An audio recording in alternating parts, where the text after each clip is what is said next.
Alright, so I guess I gotta get this clutch and flywheel and stuff off so I can put this on an engine stand.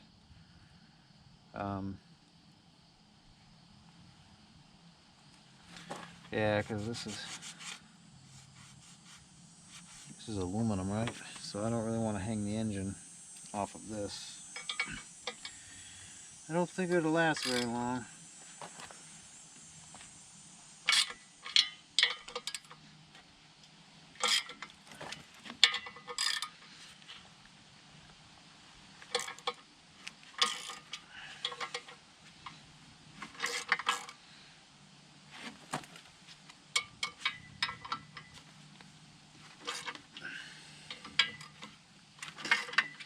These are 10mm bolts.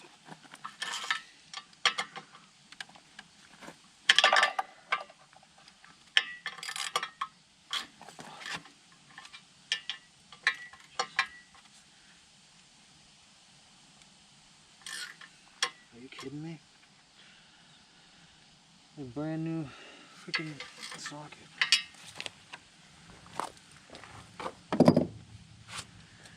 Yeah. You know what? Those aren't 10mm. Those are gonna be like 7/16 or something. Or 3/8. Yeah, the 3/8. Well, looks like I'm gonna have to change out this flywheel. You know, you got some like heat cracking and stuff in there. You might be able to resurface it, but I just get another one. Oh, need a clutch too. Looks like we're worn past the grooves and stuff here. We get pretty close to the rivets. It's a heat spots over here. So add a little bit more. Add a little bit more to the equation.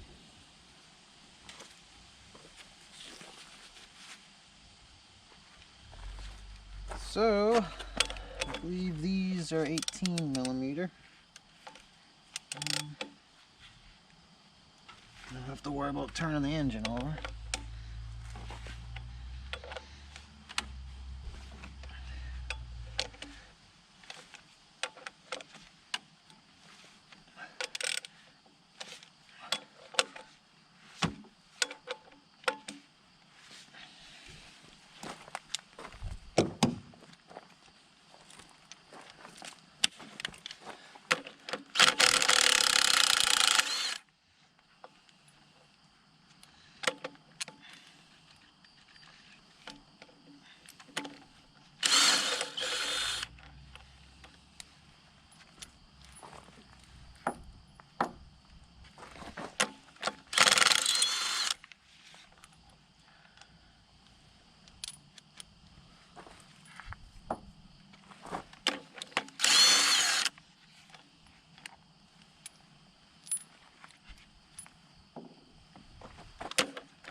Some type of thread sealant or what that is. It's almost like pipe dope.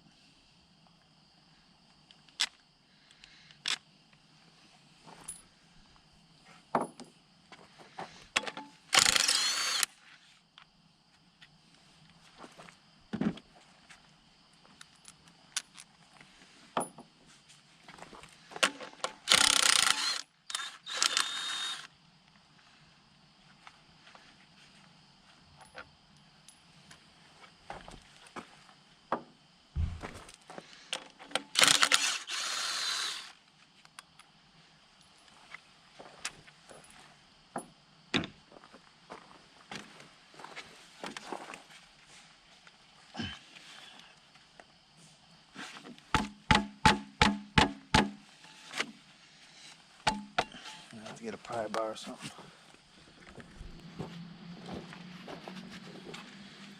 Alright.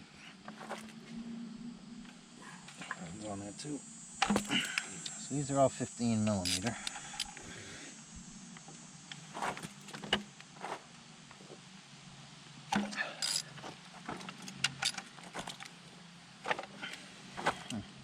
loose, some are tight.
Alright, so I don't exactly know where I was, but so I got the flywheel off, I got the flywheel housing off, and I went and got some bolts.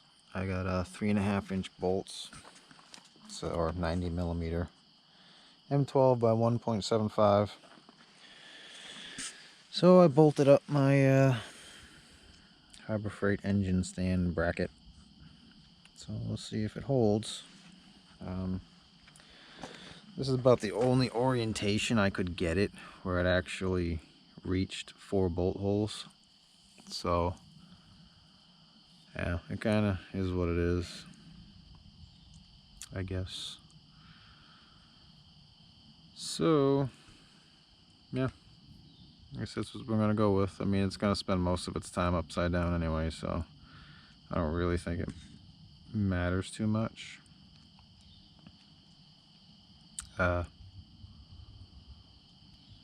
Yeah, I mean, I guess, I don't know. We'll see how it goes. I guess if I put a head on, it's going to be a lot more top heavy. But I don't know exactly how I'm going to do that. I might stick this engine back in the... I might just rebuild the lower end first, then put the engine in the truck, and then put the head on with the engine in the truck. It'll give me a lot more clearance against the firewall and stuff. So, and the head ain't really that heavy. So, I mean, I don't really need to put the head on right away. So, we'll see how it goes. But one step at a time, right? Alright, so I'm going to start taking some of this apart a little bit. See what we can find. I'm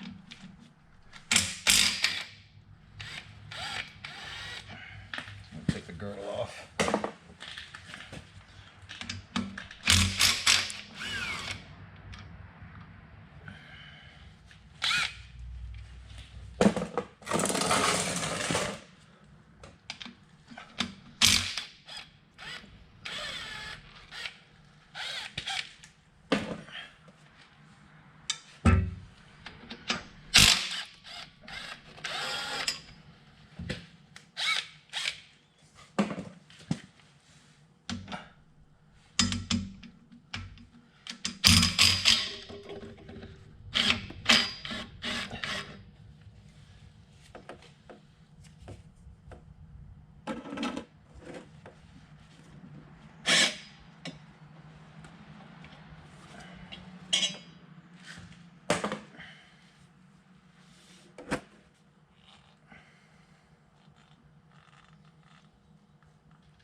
torch bit.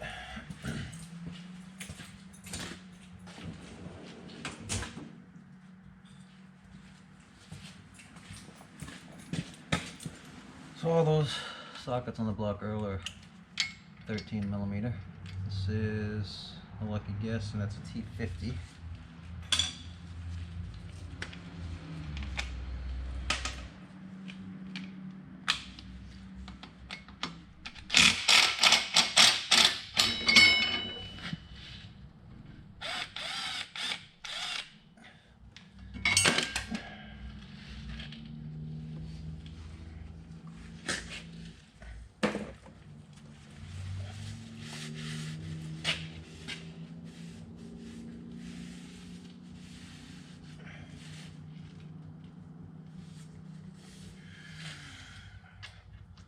Use a 12.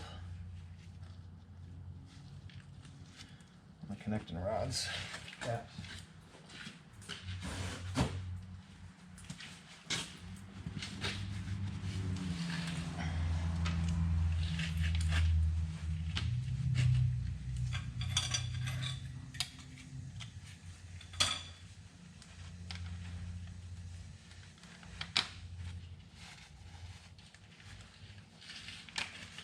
See if this little gun will take them off.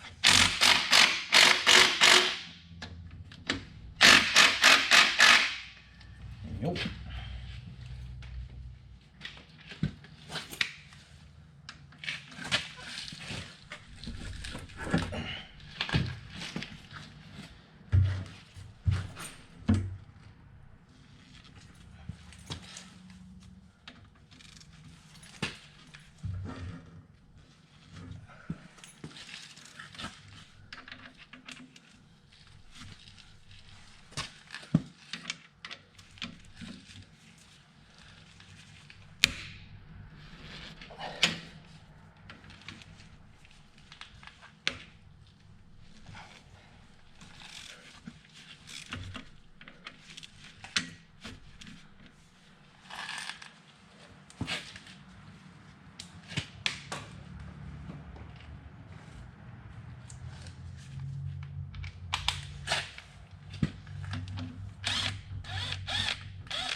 So you want to keep these caps with their corresponding connecting rod because they are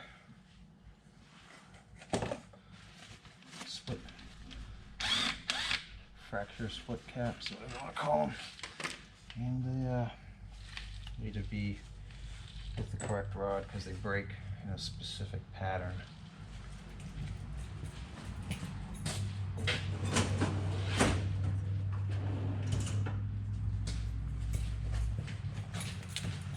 Or not so much a specific pattern, but a unique pattern.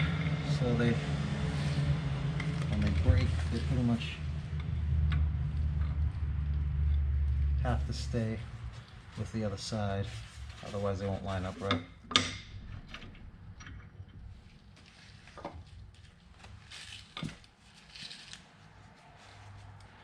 It's kind of a shame, you know, this. If you look at these bearings look almost new. So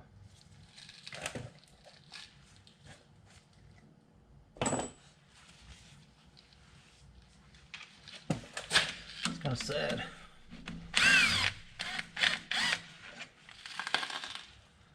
So I'm willing to bet this engine was a rebuild.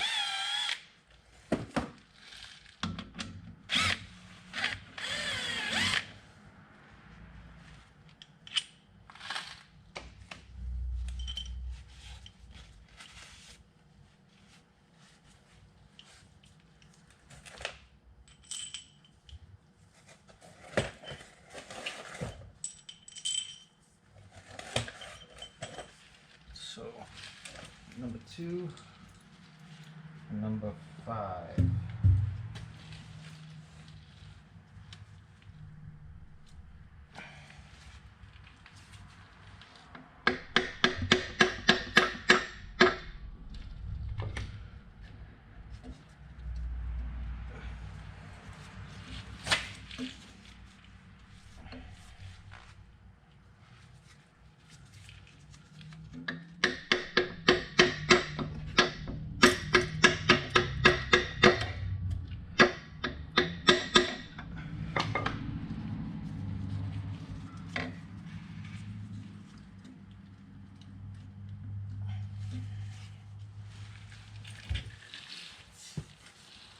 Really you want to use like a block of wood, but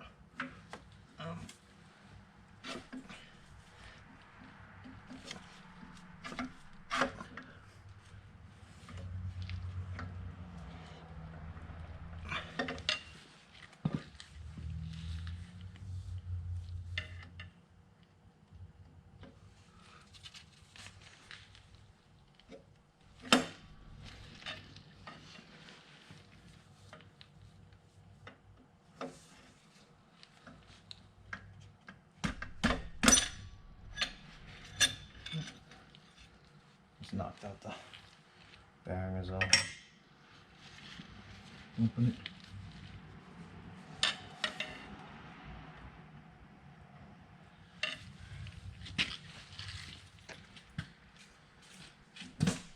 I just went around the top with a razor and scraped all the carbon off the edge of the ridge there.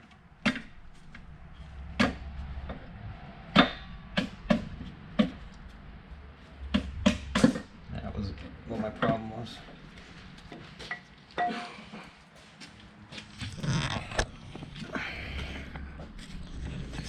So I'm gonna pop that one out. That's what I'm doing, is just kind of going around here. I got carbon all up here, and as I pushed the piston up, it got stuck.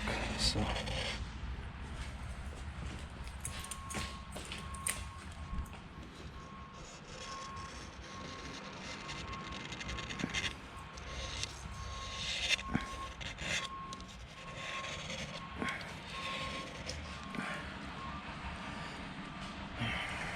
what I'm gonna do is I'm gonna take the pistons out, and I'm gonna attach them back to the corresponding caps.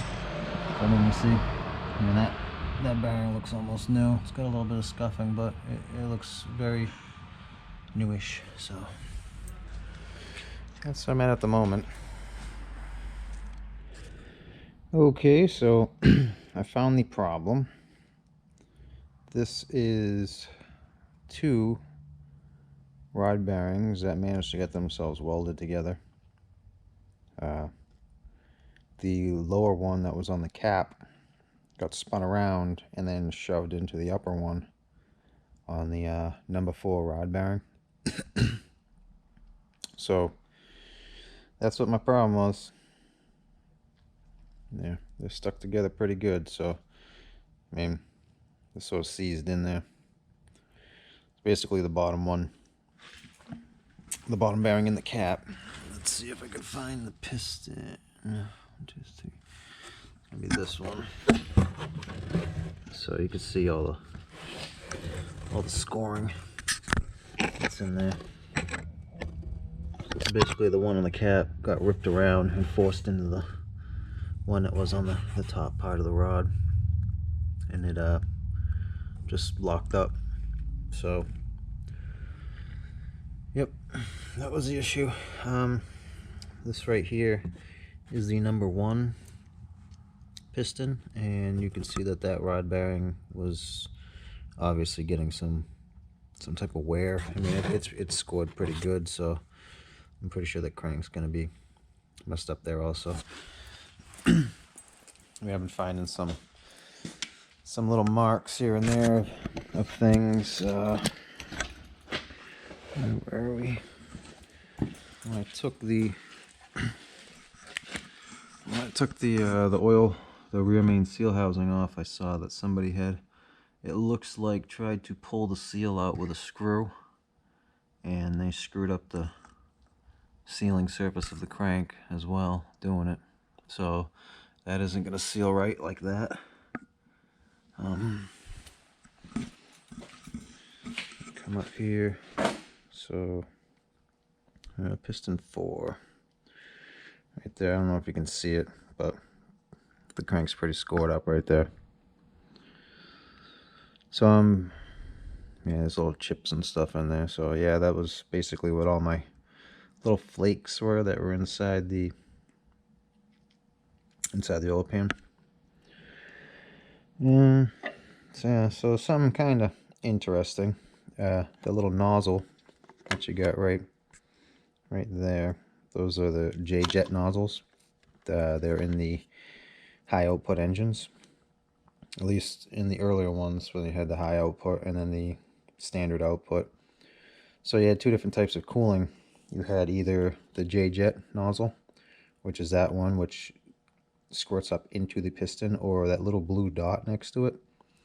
That was where the standard output piston cooling nozzles were, and there was a little nozzle in there, so you either got one or the other depending on the engine that you had.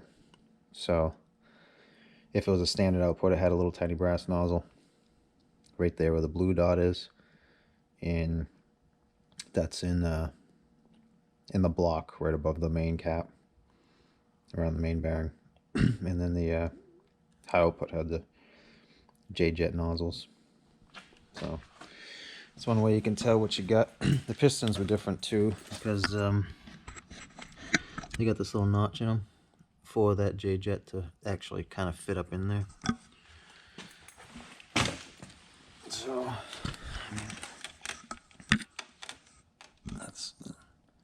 that's what that little J-jet looks like underneath. And there's the number 4.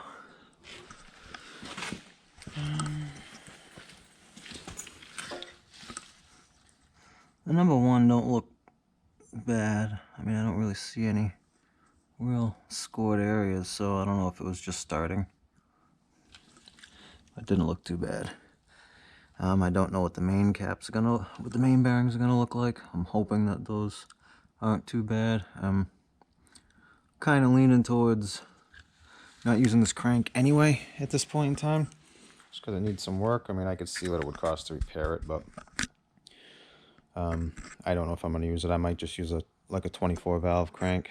I believe I'm going to use the 24 valve rods because they're forged and they're not these newer fracture split caps. So basically the fracture split caps, they machine the entire rod with just one circle there as one piece, and then they split the cap, which creates you can see how it's split there. It's not a machine surface. It's supposed to make a better fit because it is a unique split. So if you lose one cap, you got to buy a whole new rod, because the caps aren't interchangeable with the other rods. It has to be the cap that came with it, because the other ones aren't going to have the same split to it. They're just not going to crack the same.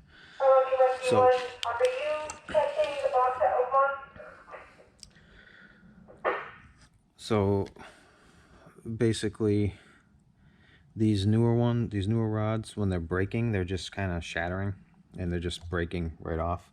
And the older forged ones, they'll bend before they break, is what I've been hearing. So I'm figuring it's probably because the way they have to heat treat them, so they will actually fracture like that. They have to make them a little bit harder, so it makes it a little bit more brittle, and in which case it will break instead of bend, is what I guess not my interpretation, but that's my theory on why it does that. But being I gotta buy another rod anyway, I think it was like $200 for a set of the 24 valve ones off of eBay, so I'll probably go with those, and I gotta see about a crank or what I'm gonna do with that. But at this point, I gotta probably tear it down a little bit more and see what's actually damaged. I mean, I don't know if I'm gonna need cam bearings. I don't know what's gonna happen. So I guess the next thing I have to do is probably take my oil cooler assembly off here, and then we'll rotate the engine around and start taking the crank out. Yeah, so I can check the main bearings and see if there's any issues there, or if it's spinning. I mean, basically I'm kind of writing the crank off to begin with, so that's my main concern now, is that I didn't spin any of the main bearings. That's my primary concern, and it didn't gall up the the surfaces that the main bearings sit in, because that would definitely not be very good. I mean, I guess it's all repairable, but it's just how in depth I want to get with it. But so that's where I'm at the moment.